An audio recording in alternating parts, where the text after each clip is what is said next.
Comics, the magazine, is the powerhouse periodical you need to have. From creator interviews to insightful articles, Comics delivers the best parts of the fandom each and every issue. It has an exclamation point in its name for a reason. So what are you waiting for? Get to your local comic shop and pick up the latest issue, and check out comicsthemagazine.com for more information. Comics, the magazine, is what the fans are reading.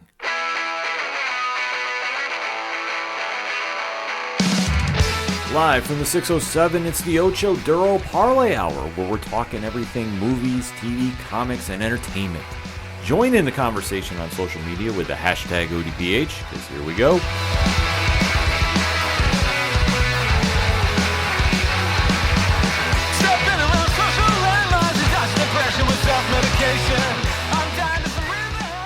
Welcome to a brand new edition of Fanlight Zone Presents. My name is Ken M. You know me as the host of the ODPH podcast. I'm also the editor-chief here at FLZ. To my left, you're right at home. You know him as one of our featured editors of the comics department and the host of 607 TWS, The Wrestling Show. Please give a warm welcome to Rich. I am back. We are talking to another amazing and awesome creator, and this is about to be a lot of fun. Oh my God.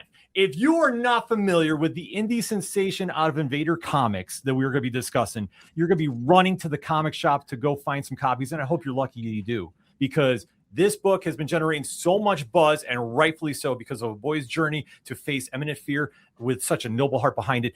There is so much going on with this book, and this book is just so fucking good. I probably got in trouble for dropping the F-bomb early on YouTube. I don't even care right now, because that is how good this book is. And this author is too, because you know his work from Tokyo Fire, Hellion Bash, and INVADER Comics, The Digger, which issue 4 is dropping July 29th. He's an avid fan of B-movies, 90s cartoons, and indie comics, and a lot more. My God, let's finally get on the show. The one and only T.S. Luther. T.S., what is going on? What's going on? My name's T.S., and I write comics. Thank you so much for having me, dudes. I really appreciate this. And thank you so much for all those accolades. You really dug deep to find some of that stuff. That's crazy. Man, this is what we do here at Fanlight Zone. And obviously the accolades go, and especially with The Digger, because, oh my God, this series is amazing. Thank you, man. Thank you. I'm sad to see it coming to an end, but we have to ask you, how the heck did this whole story come to be? I mean, I am an indie comic book writer, so most of what you do is just trying to find people who are willing to work with you, whether that's a publisher, an editor, or the dreaded artist. You see it in every comment section. I'm a writer and I can't find an artist. Well, the way that you do that, kids at home, you sit there until 4 o'clock in the morning and you look at every single artist that's ever graced the internet. DeviantArt, Behance, ArtStation. And you go there, you look through their portfolios, you find one that you like, and you reach out and they say no. But eventually, some of them will say yes. I reached out to Sam. I said, hey, Sam, I love your artwork. I love what you're doing. Can I pitch you some stuff? He said yes. I pitched him some of the best stories I've ever come up with. And he said, no, these suck. And then I was like, okay, give me a second chance. What do you want to draw? Because I learned that from Robert Kirkman and Brian K. Vaughan and like all these other artists that I look up to. Find out what an artist wants to draw. That's how you get them to team up with you. I said, what do you want? He said, something Mesoamerican, something pulpy. Do you have anything like that? And I said, I got hundreds like that. I lied. I didn't have anything. I went home. I wrote out the best pitches I could come up with. And I found one that I thought we could work backwards with. One that a studio would like, so they could license it from a publisher, one that I knew a publisher would say yes to, and one that once you hear it, you have to at least ask what's that about. And it was, what if Indiana Jones hunted Short Round? And that was The Digger. And I think originally we were calling it El Excavador, and I dropped that because of the appropriation. I had a lot of different beta readers and a lot of sensitivity readers help me out with that. And Sam was like, hey, this is rad, let's do it. I wrote the script, he loved it, and the rest is history. Like that's the entire story, other than when INVADER Comics said yes, which is a whole different thing. That's incredible. That's awesome. That is incredible. It's definitely incredible. And I know you kind of mentioned, the what if Indiana Jones was chasing Short Round the whole time, but let's go into a little deeper of an elevator pitch. If for those of people that might not be reading The Digger, and why are you not? But if you're not, what is the story all about? Sure. So there's a little kid in 1930s Veracruz, Mexico. His grandmother's sick, so he's doing anything he can to pay for her treatments. He's stealing stuff from around town. He's just trying to get by. And this mysterious stranger rolls into town, this American in a hat, and he's flashing cash, and the kid pickpockets him. And similar to that old, Indiana Jones and Short Round story. That's how they meet. And he's looking for these ruins. And the kid just happens to know where they are. So they strike up a deal. But the kid doesn't know that the mysterious stranger isn't just mysterious. He's really dangerous and he doesn't like to share. So that the kid is in trouble as he goes on this journey with this mysterious, treasure hunter, but the kid doesn't know that. Like I say, and there's so much going on with this. Like I say, after you pick up issue 1, you're going to be instantly hooked on this. And then let alone to get to where we are now heading into issue 4. There are so many great characters in this book, but the villain, I mean, how complex of a character is he? Oh man, the Digger is he's one of the most complex characters I've ever had the chance to write. And sometimes it's hard to convey all of the stuff that this psychopath, for all intents and purposes, goes through, because there's not a lot of dialogue in the book, right? Mm-hmm. It's a mostly silent journey. It's a pretty quiet book. And I've had a lot of people ask me, like, is he a bad guy? Is he a good guy? Like, what's going on with him? And that's the thing about crazy people, is they're a little bit of both. They're doing their own thing. And I love the journey that I get to take you on with him. And for all the people who go, well, isn't he the villain of the book, or what's going on? Like, the book's called The Digger. It's not called The Kid. So that's all I want to say on that. Like, I've had people a little bit worried about the kid, and I'm like, that's 100% what you should be. You should be worried. Like, this is not an environment for a child, yet here he is. Yes. Here he is, exactly. So yes, worry and worry some more. Not only is the story amazing, but Sam Goodwin can craft some amazing visuals. For anybody who's seen this, trust me, it's amazing. How has the creative process been between the two of you? I mean, it's been a match made in heaven. From the second we started working together, when I was, I joke about him saying no, but he really liked my writing and gave me a second chance to pitch stuff. And from that first script, when I had sent it over to him, he didn't have a lot of notes. The most he said was, like, maybe we expand these panels, give me a little bit more room to breathe. And when I first started to get these test pages back, like, we're talking just barely past thumbnails, just pencil sketches, and like, I could tell what he did was he made it widescreen. He opened up the story. What he was asking for was more real estate, and he added all these splash pages. And from that first pass, I knew exactly how to write for Sam, and he knew exactly what I wanted. And issues 2 through 4 were a breeze. It just wonderful. We're doing more stuff together. We're pitching more stuff around town because we just work so well together. It comes together so fast. I know what I want to see on the page, and he knows exactly what I'm trying to tell him. It's so cool. That's awesome. It's good to hear that we have a new dynamic duo going on here. Hell yeah. More stuff. I love that. Yeah. Oh my God. Yeah. Because like you say, this is no just shill pitch. When you read this is just visually striking, and with the story going on too, and especially through the boy's eyes. And especially him being so young and so blindly naive to everything going on, but with such a noble reason what he's doing. When you're writing his journey, is there any moment that you kind of had to go, maybe we went a little too far with him, just because like we like he's been through a lot in 3 issues thus far, right? Was there a moment you're like, maybe let's pause and take this back a little bit? Not at all. In fact, like, I think, like, as you get to like where the journey ends in issue 4, I go, I wonder if I could have gone further with it, because like, what you signed up for. It's a cat and mouse thriller where I say Short Round is in danger, Indiana Jones is coming after him. I want to live up to that. I want you to understand, like, that's what it is going in. This isn't, National Treasure. This isn't a good time romp. This is a scary time for this. And it's a little bit of a shortcut, right? You see a kid in danger. Everybody can relate to that. Everyone's been a child at some point in their life, and they can feel that dread for that kid.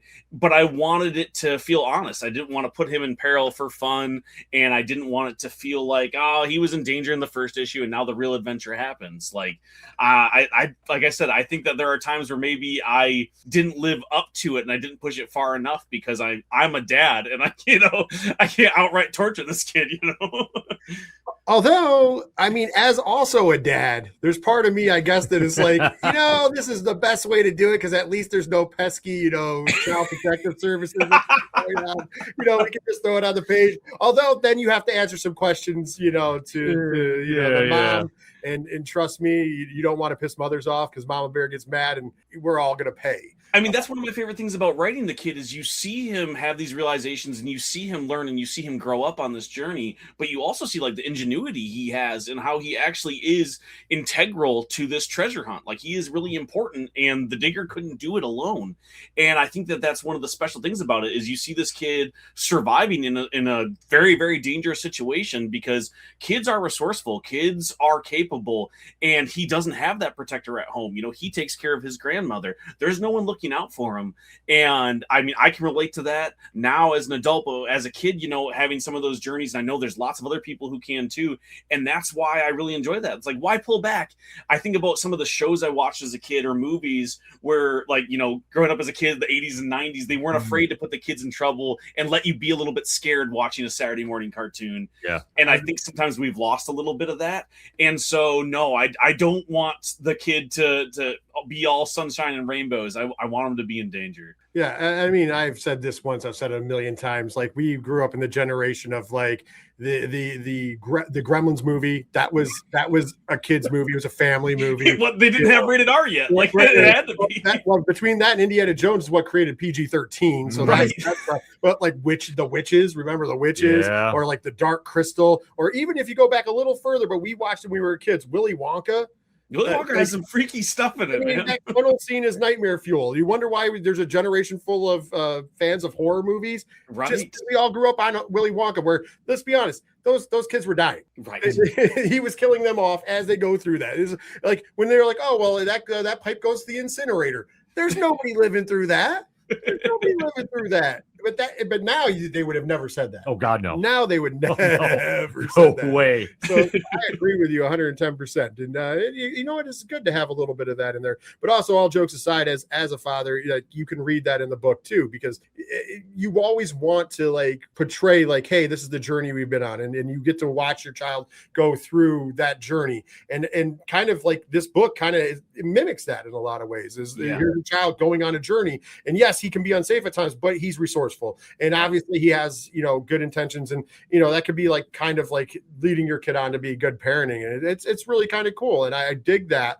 And it just goes with all the many themes of this book. And when you're writing it, knowing that there's so many layers, so many themes, was there one theme that like just jumped out was your favorite while you're writing, like just personally? Yes. I mean, it was the father-son dynamic. As messed up as that is there are times where I want you to be reading this going, I think the digger cares about this kid in his own messed up way. I want you to ask that question, is the kid truly in danger, or does the digger care about him, or both, right? And that's the part that I really enjoy, when I realized that this is a really messed up father-son adventure.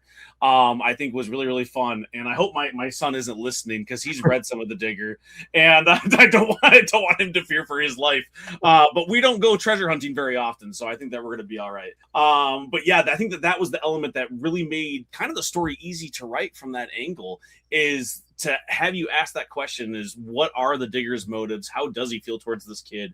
And play with a little bit of that, because not to spoil too much about the series, but the kid's dad actually plays a pretty integral role to the journey. And so it was a lot of fun to play with that. That was probably my favorite. Yeah, it's a great theme. It really is. On top of everything else, like, it's such a good story. I'm just going to throw it out there. Well, I think it just adds so much to the boy's story, because you can't help but root for him. And then and I keep going back to this in like reviews, or even when I'm describing the book, he has so much blind optimism just because he's trying to do so much good for the family and all that entails with it. And yeah, when he's teamed up, he doesn't exactly know what the guy's going on, except there's like one scene in issue 3, but I'm not going to say it because I want people to go out and buy the book, that he kind of opens a door and sees something. And it's like, okay, maybe I walked into the wrong part of the story here, but it's the one situation where you find yourself rooting for him, and then just to have that terror factor still linger around.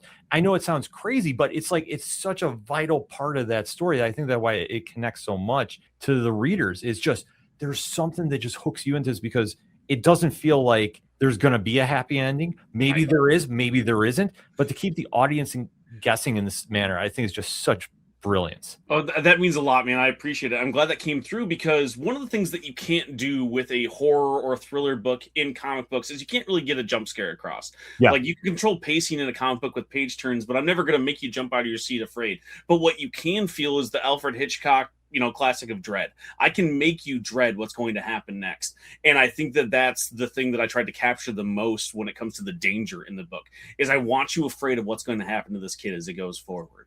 And I think that that's something that we try to pull off, and it helps that Sam Gudelin's art is so good at showing you little things in the corner, about having the background be there, about the like facial expressions and the character acting that he can pull off. We do a lot with mostly 2 characters in this book. There's a few others, but a lot of the journey is just the digger and the kid and what they do. And somehow I give Sam the same 5 panels in every issue, and he makes the kid looking back at the digger different every single time. And he pulls off these like micro expressions as it's really easy for me to write, oh, and the kid looks back afraid, and him make that feel different than the last time he looked back afraid. It's something he does with his eyes. Every time he draws, and it's phenomenal to Sam. Like this is all the praise to him about this, because every time he does, even though like there's a new challenge thrown at him, you see how the boy's eyes just start bulging, to kind of put lack of a better term, but it looks different every time. But it's just, he's like comprehending, like, I'm sinking further into danger. What do I do? Right. And it's such from a reader perspective, it's so subtle, but it's so impactful. Can I like spoil like a small thing, not like story wise, but something we did like meta wise for the book? Sure. So when we wrote and finished issue 1, it was about a year in between issue 1 and issues 2 through 4, because we were pitching it around town and like trying to find a publisher for it, and just like figuring out what we were going to do next, because we also had other projects going on.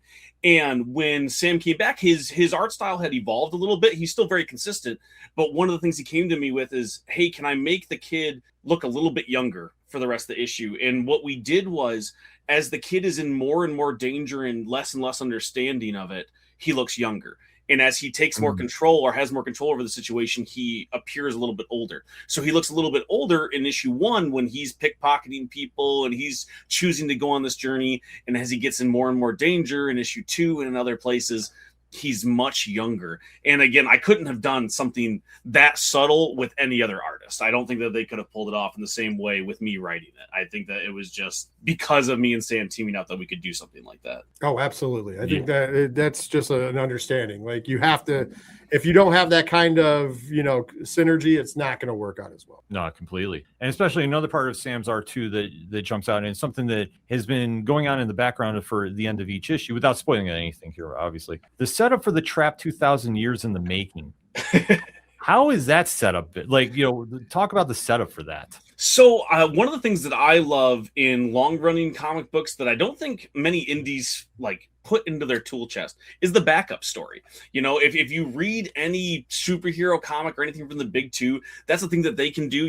Originally it starts as being able to pad out the issue because they had to bring a different artist on. There's deadlines coming in, but then you have people like Robert Kirkman who can use it to the nth degree, tying in one of the best stories and then bringing that story back to the front. You use it to introduce new characters. I mean, I think of Kite Man in Batman, being a backup story until it was integral to the story. And so I love the idea of using backup stories. And for me, it helps as a writing tool of like, maybe I get stuck. Maybe I don't know what to do. What if we stop the issue right now at this awesome cliffhanger and we introduce a different story? I can tell a different story for a few short pages. So it's a really useful thing for me. And when it comes to this real estate and indie comic books, no one's giving me a 50 issue run.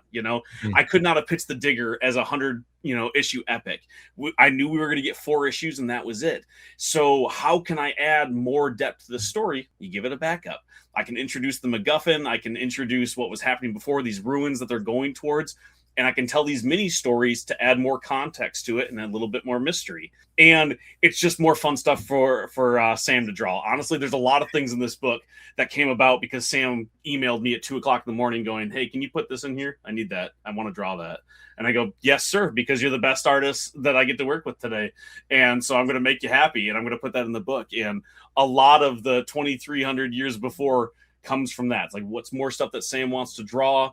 What's more things that I can pad out this story to make you feel like you're not wasting your money on an indie project that costs $7 from a publisher you've never heard of. I want you to get the most out of this, because like I said, I know people joke like, oh, I'm going to get a lot of gigs from this. I don't know when my next comic book is going to be. So I want this to be the most full package you can get. And a backup story allows me to do that. That's amazing. Yeah, that's amazing. And trust us, the more people that find out about this amazing series, yeah, the next one will be coming sooner than later. Trust me. the amount, and I know we talked about a little bit about this off air, the amount of people that hit us up on Fanlight Zone social media after we do the reviews, the buzz is completely growing around this book, and That's rightfully awesome, so, because of the work that you and Sam are doing on this. This is a phenomenal story. Like, we can't stress that enough. I mean, like, honestly, I've been surprised by like the fervor.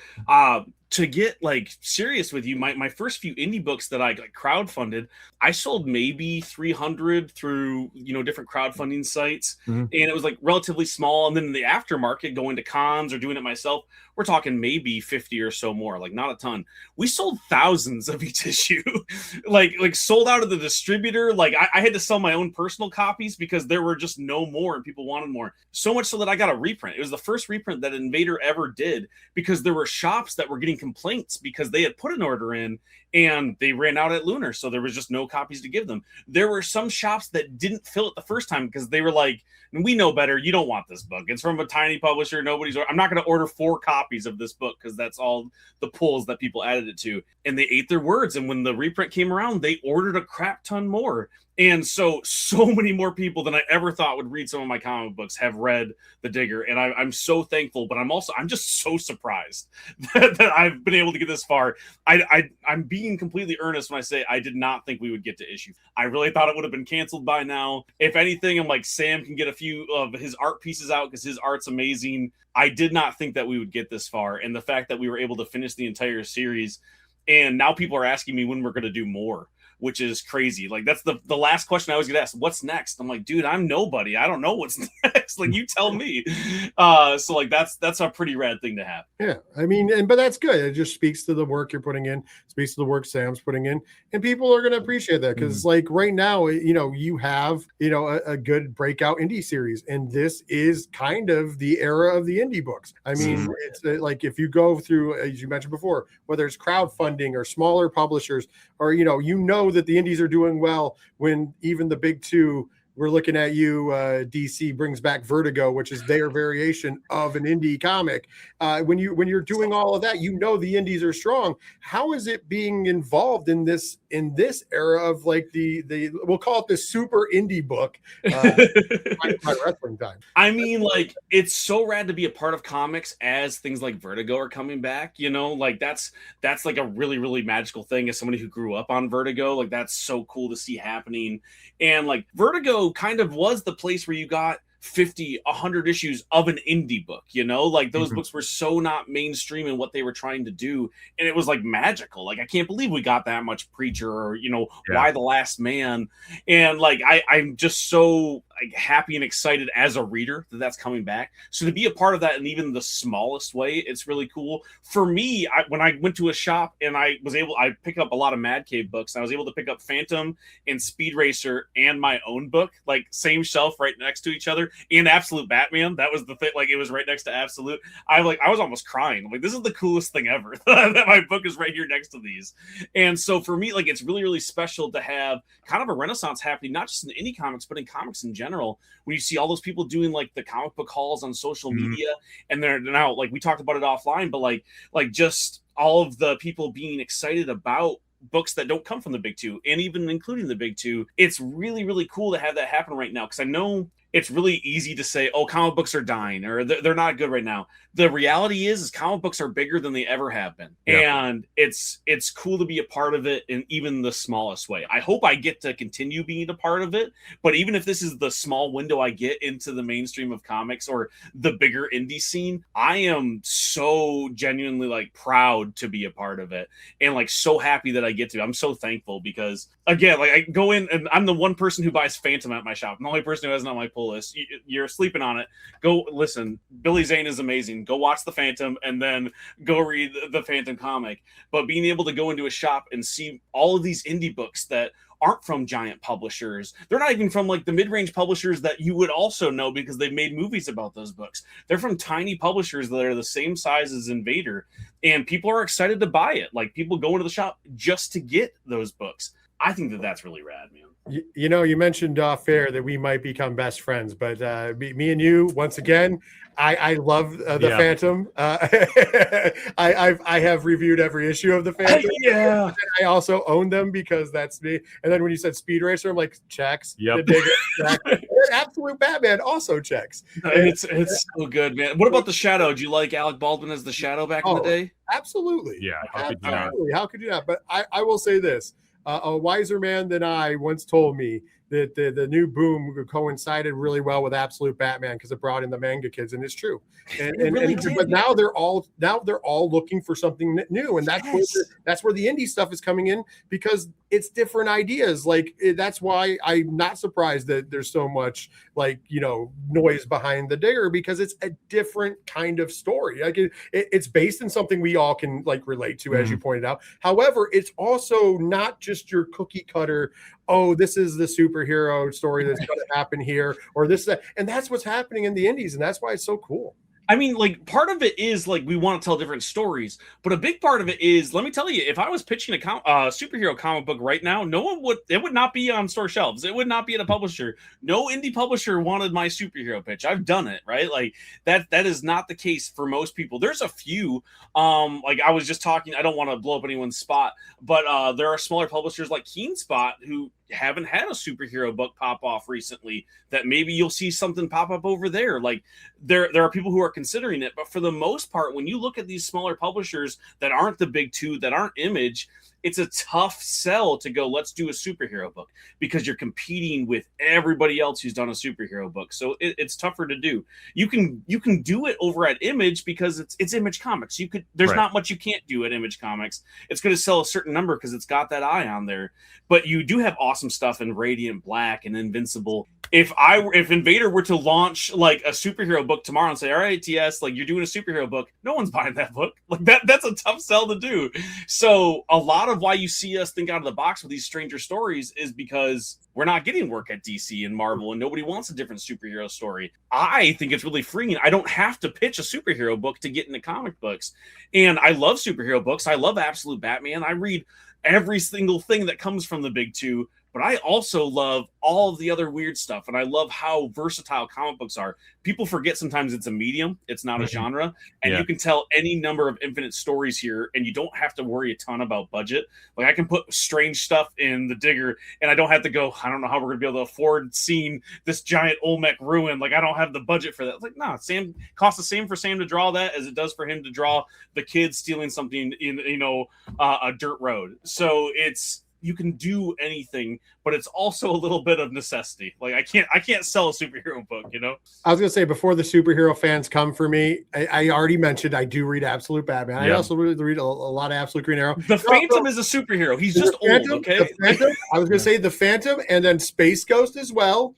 And I'm a huge Spawn fan, so I have plenty of superhero comics. However, if you were going to go ratio-wise, I'm reading way more horror comics and true crime comics and funny comics. How excited are you about those worlds merging with Matt Rosenberg taking over Spawn? I was so pumped. I was so pumped for that. I've been marathon. I hadn't read Spawn in a little bit. Just there's just so much of it, Todd's never stopped. He's always brought in somebody else. It's a little bit easier with Savage Dragon. That slows down sometimes, and I can catch up. Yeah. But Spawn never really takes a break. And my wife was asking me, she's like, "You've been reading a lot of Spawn," and I got into because she likes Matt Rosenberg, and I was like, "He's taking over Spawn," so I'm trying to be able to read it weekly.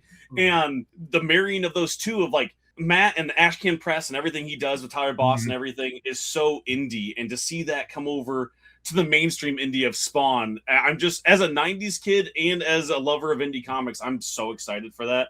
And that's the kind of stuff where I'm excited I get to be a part of it. I'm more excited that I get to read a new Matt Rosenberg Spawn. That's I feel like sometimes I'm a reader first, as much as this is my job. This is the only thing I do, and I do it day in and day out. The reason why I want to be a part of this isn't because of the money, because let me tell you, it's I've made tens of dollars off of comic books, and I listen and I love it. But I'm as a fan and a reader first, it's so exciting to just see it from any angle that I can. And I love that new people are falling in love with it every single day. And I love that people like you who have been reading it forever are still excited about comic books. I know it sounds cliche, and I'm a dad, so I get corny all the time, but there's nothing like it, you know, other than wrestling. I think maybe wrestling is the one where I see new people come in and then kind of dive into the old stuff, and you see the old heads also still excited about wrestling. But there's not a lot like comic books. You know, Hollywood changes so often, and it gets so different from generation to generation, and social media changes everything in that landscape. But comic books is still comic books, and new people are falling in love with it right next to me. So when I go buy Absolute Batman, like you said, there's a Gen Z kid buying Absolute Batman too, and we're all excited about the annual and can talk about Daniel Warren Johnson beating up a bunch of KKK people. I'm like, this is so rad that we all get to enjoy this right now. And I don't see that. There's no water cooler talk for TV anymore. There's too many things. But when that annual came out, I'm like, there wasn't a single person at that shop that I couldn't talk to about it. I went out to dinner with like 20 different creators after the local Comic-Con, and we were all like, we could talk about stuff. We could network a little bit. You want to dish about Batman? And we just talked about Absolute Batman for like 5 hours and shut down the restaurant. And that's just, there's nothing more magical to me as a person who wants to be a part of it, as a reader first. Yeah, I mean that's the beauty of comics, that and especially too with how you approach it too. And I liked how you said something there, that you're a reader first, because that always comes across in your social media, which I think you do a fantastic job with. Thank you so much. And especially how important is that as a creator to really get out there and push your stuff on TikTok and go more, I don't want to say viral, but I guess that's probably the easiest way to describe it, just really push it out there in that manner. I think a better writer wouldn't have to, right? Like if I was the best comic book writer that had ever been, I could write The Digger and just wait for everyone to come to me, but I'm not that good. And even if you are that good, it's still tough to get noticed in today's age. And so to me, I don't think that you can do it without doing some marketing for yourself. Most publishers won't push you, even if the ones who will, like Invader's been great. Invader does a thing. I'll reach out to a lot of publications and podcasters and people who would review it. And I find out that Invader already reached out to them, already gave them all 4 issues, and they're already talking about it. And you don't see that at a lot of publishers. So even people at the very tippy top have to talk about their books. And so for me, when I hear that Matt Rosenberg has called every single shop and has made a video about it and is appearing on podcasts at the same time as Robert Kirkman, who is the richest man in comics, right? Like he can pay for an entire omnibus to be drawn before the book even comes out, still has to go on podcasts and talk about his book.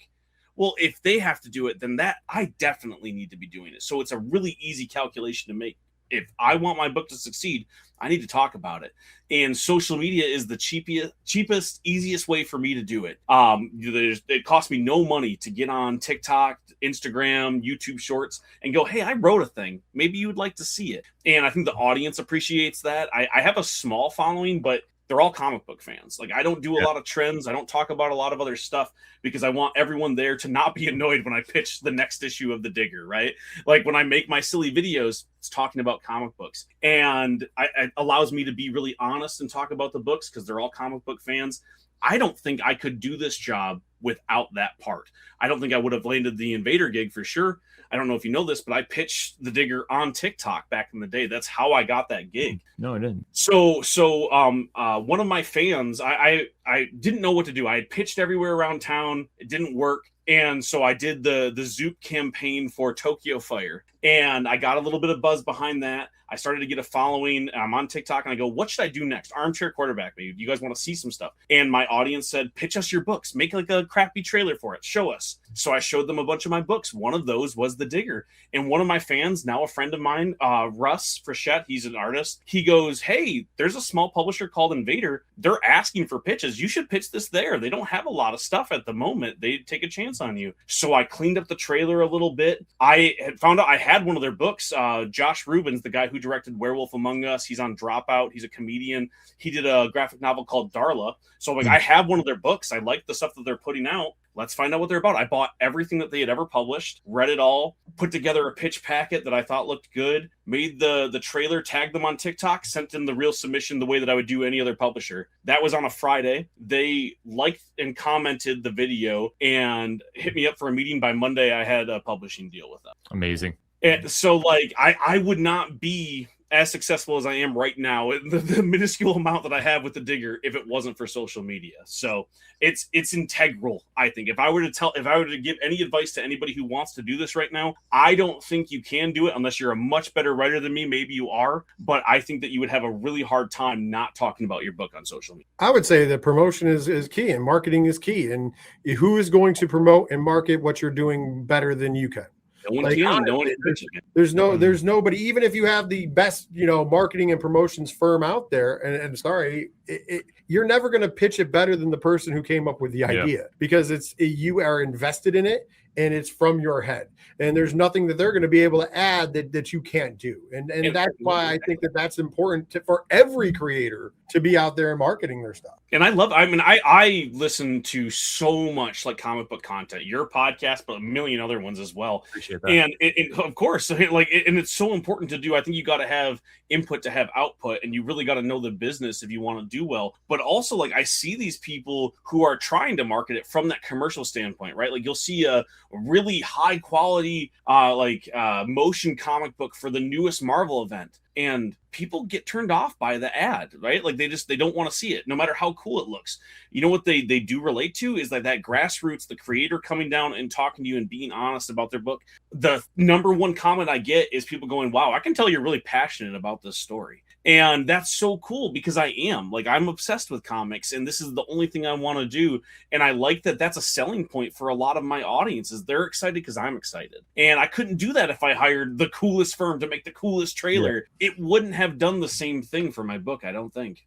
Listen, I agree. I've always been a fan of self-promotion, because it's the way to go at the end of the day. I was going to pick on you because you mentioned it earlier and be like, because the last one be like, what's next? but we already know that, you're always working on something, but you got some things going on. I'm always pitching stuff. Like, I will say I have 8 pitches right now, just at every publisher that you can think of that I can find an open submission portal that they left up by accident. So, and I don't know, I know a lot of pros that are higher level than me. Like, I'm mutuals with a lot of really awesome people who have taken pity on me to give me advice and just say, hey, what's going on? But I don't know a lot of people in editorial. I don't know a lot of people higher up in the industry for any clout like that. So I'm on that grind. So if you're wondering what I'm doing next, I am pitching 100 of these books. I've had the privilege, because of the Digger and before, to work with some amazing artists, and they've taken a chance on me. And I would love to see what happened with the Digger happen a million more times. I know that might not be the case, but right now I have 8 pitchers that I'm pitching around. In the life cycle of an indie comic book, I'm going to pitch those everywhere. When they all say no, we'll do some sort of crowdfunding campaign, and you'll see it up on there. When that fails, you'll see it for free on Webtoon and Tapas, and you'll be able to read it one page at a time for 99 cents. Sold. I think, obviously, though, and I can't stress this enough, the more fans are hearing about this, the more it's going to generate some buzz, and it's definitely going to open some doors for you, because this book is that good.